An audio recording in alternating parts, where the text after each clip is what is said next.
तीसरा बजट जो है इस सरकार का भी शुरू हो रहा है। 3 वर्ष का कार्यकाल पूर्ण करने जा रही है।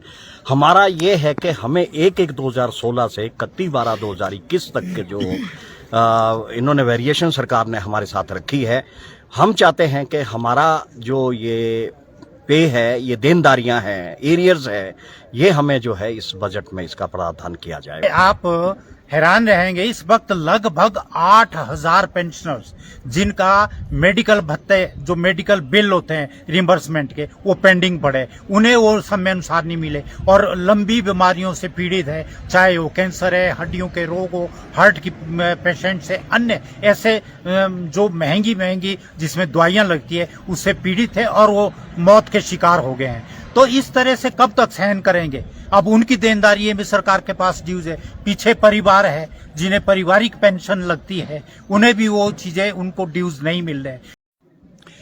नमस्कार, टीएनजी भारत देख रहे हैं आप। मैं हूं रमेश सिंगटा। ये पेंशनर है हिमाचल प्रदेश के और पेंशनर लगभग 2 लाख हिमाचल प्रदेश के। क्या इनके लंबित मुद्दे हैं राज्य सरकार से, क्योंकि बजट अगले महीने पेश होने वाला है, उससे राज्य के बजट से इनको क्या उम्मीदें हैं, क्या इनकी मांगे हैं, इसी मुद्दे पर आइए इनसे बात करते हैं।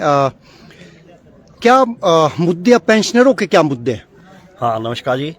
आपके माध्यम से जो ये मुद्दे हमारे उठाए जा रहे हैं, इसके लिए मैं धन्यवाद करता हूँ। हमारे पेंशनर्स के मुद्दे ये है कि ये इस सरकार को तीसरा बजट जो है इस सरकार का भी शुरू हो रहा है। 3 वर्ष का कार्यकाल पूर्ण करने जा रही है। हमारा ये है कि हमें 1/1/2016 से 31/12/2021 तक के जो इन्होंने वेरिएशन सरकार ने हमारे साथ रखी है, हम चाहते हैं कि हमारा जो ये पे है, ये देनदारियां हैं, एरियर्स है, ये हमें जो है इस बजट में इसका प्रावधान किया जाए। वैसे तो पूर्व में भी हमारा ये प्रावधान किया गया था, लेकिन हमको मूर्ख बनाया गया सरकार द्वारा, और हम पुनः आग्रह करते हैं कि इस बार की जो देनदारियां हैं वो हमें दे दी जाए। क्योंकि मैं Himachal Pradesh pension welfare association जो हमारा सिटी शिमला है, उसके माध्यम से भी मैं सभी जो हमारे प्रदेश के जो है पेंशन है, सिटी के पेंशन है इस वक्त, उनसे भी, उनके माध्यम से भी मैं आग्रह करना चाहता हूं माननीय मुख्यमंत्री से कि हमारी जो ये देनदारियां जो है ये पेंशन की है, 8 वर्ष का कार्यकाल पूरा हो चुका है। दूसरा पे कमीशन जो है भारत सरकार द्वारा जब बढ़ा दिया गया है और अभी तक जो हमारी देनदारियां वो पूर्ण नहीं की गई, तो मैं पुनः जो हूं मुख्यमंत्री को चेताना भी चाहता हूं और आग्रह भी करना चाहता हूं कि हमारा जो ये देनदारियां है ये अप्रैल माह में पूर्ण कर दी जाए। कितनी देनदारियां हैं? क्योंकि पहले भी एक बारी उम्र के इस पड़ाव में भी हमने देखा था, आप लोग भी आंदोलन करने पर मजबूर हो गए थे, तब भी कोई आश्वासन दिए गए थे। कितनी देनदारियां है, कितने पेंशनर है जिनकी देनदारियां भी लंबित है? लगभग 1,90,000 के करीब जो पेंशन हो चुके हैं, और जो हमारी जो देनदारियां 1/1/16 से जो 31/12/2021 तक है, जो 22 में जो रिटायर हुए जनवरी 22 में, उनका पूर्ण है 1/1/16 से, वो देनदारियां उनकी भी लंबित है, लेकिन आगे को जो उनकी पे रिवीजन और आगे का जो उनका देनदारियां है उनको पूर्ण दी जा रही है। तो लगभग जो 1,90,000 के करीब जो हमारे पेंशनर्स हिमाचल प्रदेश में है, उनकी सभी की देनदारियां है इस वक्त जो है देने को। मेरे ख्याल जो है अभी ये 15,000 करोड़ के करीब की देनदारियां बोलते हैं, जिसमें हम सभी मैक्सिमम सेवानिवृत्त जो है वो माननीय न्यायालय में भी गए हैं, वहां से भी फैसले हमारे 6% के हिसाब से हो चुके हैं, और 1 अप्रैल को जो है हमारा वो केस जो है पुनः निश्चित किया गया है, जिसमें माननीय न्यायालय ने, चीफ जस्टिस ने ये आग्रह किया कि वो पहले बजट क्या अगर वो चाह रहे हैं, क्योंकि ये बात हुई थी हमारी जो 24 दिसंबर 2024 को हमारी जो कंटेम्प्ट हाई कोर्ट में लगी थी, उसमें एफिडेविट फाइल कर दिया गया है। ये मांगा गया है चीफ जस्टिस द्वारा चीफ सेक्रेटरी से कि अगर ये देनदारियां पूर्ण करनी है तो एफिडेविट फाइल किया जाए, तो एफिडेविट फाइल कर दिया गया है। लेकिन हम उस एफिडेविट में क्या कहा है? यही कहा गया है, ये जो अधिवक्ता हमारे जो थे एडवोकेट जनरल, उन्होंने कहा कि हम इन देनदारियों को पूर्ण करेंगे और बजट में हम इनकी देनदारियों को लाएंगे। लेकिन माननीय न्यायालय ने यह कहा कि बजट में तो पूर्ण आपने पहले भी लिखा है, तो इस बार एफिडेविट फाइल किया जाए, हम तब जो है नेक्स्ट डेट आपको देंगे। तो उन्होंने ये कहा है कि इसको जो देनदारियां हमारी पेंशन की 1/1/16 के बाद की है, वो हम इस बजट में पूर्ण करेंगे, और वो एफिडेविट जो है माननीय न्यायालय में दायर कर दिया गया है और 1 अप्रैल को जो है वो पुनः जो है हमारी पेशी लगी है। बजट जो है वो 10 से शुरू हो रहा है हमारा बजट सेशन यहाँ हिमाचल प्रदेश का जो है, लेकिन पुनः हम फिर भी आग्रह करते हैं कि इसको टाल मटोल ना किया जाए और इसकी देनदारियों को जो है पूर्ण कर दिया जाए। अदरवाइज जितने भी पेंशनर सड़क पर उतरने के लिए उतारू है। सड़क पर उतरेंगे अगर ये देनदारियां क्लियर नहीं। कितनी सुभाष वर्मा जी कितनी देनदारियां हैं आप अगर आप पूरा बताएं, और क्या अब तक क्या सरकार से बातचीत नहीं हुई है, क्योंकि समय समय पर आप सरकार को चेताते भी रहते हैं, जैसे अब भी चेता रहे हैं। जहां देनदारियों का सवाल है 1/1/16 से स्केल रिवाइज हुआ, पिछली गवर्नमेंट ने उसकी नोटिफिकेशन पंजाब में होने के तत्पश्चात 2 महीने के अंदर यहाँ नोटिफिकेशन की 50-50 हजार का एरिया दिया। उसके बाद ये गवर्नमेंट फॉर्म की हुई तो हमें कोई भी देनदारियां अदा नहीं हुई। 1/1/16 से लेके दिसंबर 21 तक की तो वैसे ही है, लेकिन उसके बाद जो हमारे को डीआर महंगाई रिलीफ जो दिया जाता है पेंशनर्स को वो भी नहीं दिया गया है। महंगाई रिलीफ की भी पिछली देनदारी अगला 11% ड्यू हो गया है। महंगाई भत्ता या महंगाई रिलीफ जो दिया जाता है लेबर ब्यूरो से इसको असेस किया जाता है, इतनी महंगाई बढ़ी है उस हिसाब से हमें महंगाई भत्ता मिलता है, कर्मचारियों को मिलता है। तो ये बड़ी ताजुब की बात है। क्या हमें महंगाई कोई नहीं है?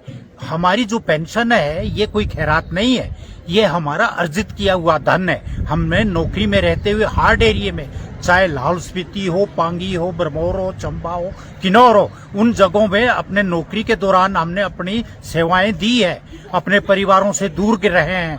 तो हमें अगर आज वो पेंशन इन्हें देनी पड़ रही है तो उसे भी ये एक खैरात समझ रहे हैं। ये ऐसा नहीं होना चाहिए। हमारा पेंशनर जो पूरे प्रदेश का पेंशनर 1,90,000 है, शिमला शहर में 16,500 पेंशनर है, यानी कि लगभग 8 लाख वोटर पूरे प्रदेश में पेंशनर है। इसके अलावा कर्मचारी है। मुझे ये ऐसा लगता है कि कर्मचारी और पेंशनरों को क्यों ये निराश कर रहे हैं। ये लेकिन सरकार ये तर्क देती है कि सरकार का खजाना है वो खाली है, आर्थिक संकट है, तो सब लोग सब्र रखें, धैर्य रखें, देनदारी जरूर दी जाएगी लेकिन चरणबद्ध तरीके से। मुख्यमंत्री बार बार ये कहते हैं, तो क्या सब्र क्या उसकी सीमा भी अब खत्म होगी है? सब्र अब देख लो, 3रा साल शुरू हो गया सब्र।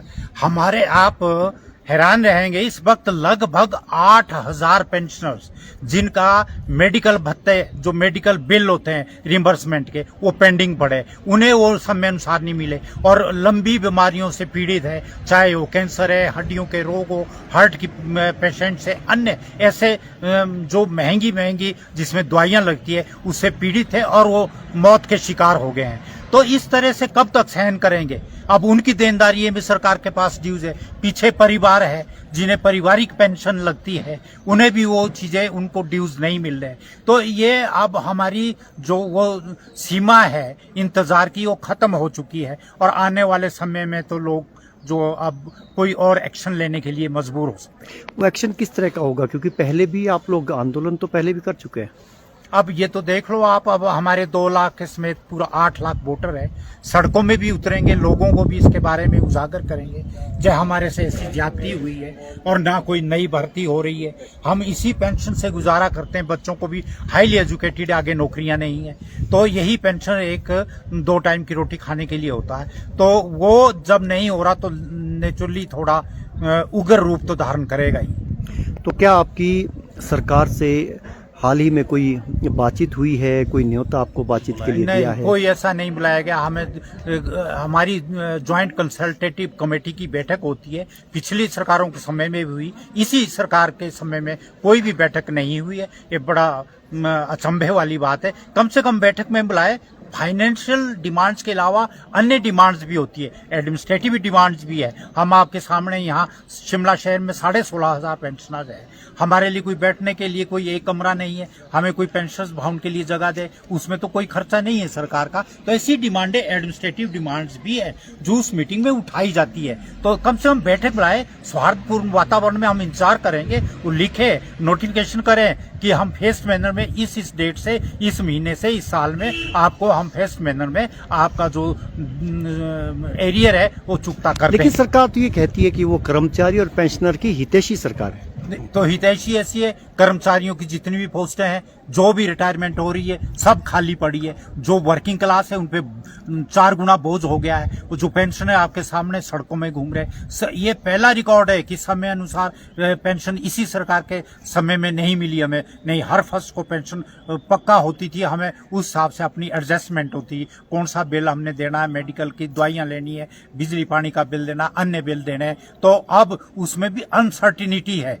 तो ये तो इस सरकार के आगे तो हम अब कुछ भी नहीं कह सकते सिवाय अपने कुछ दूसरा आंदोलन के अलावा।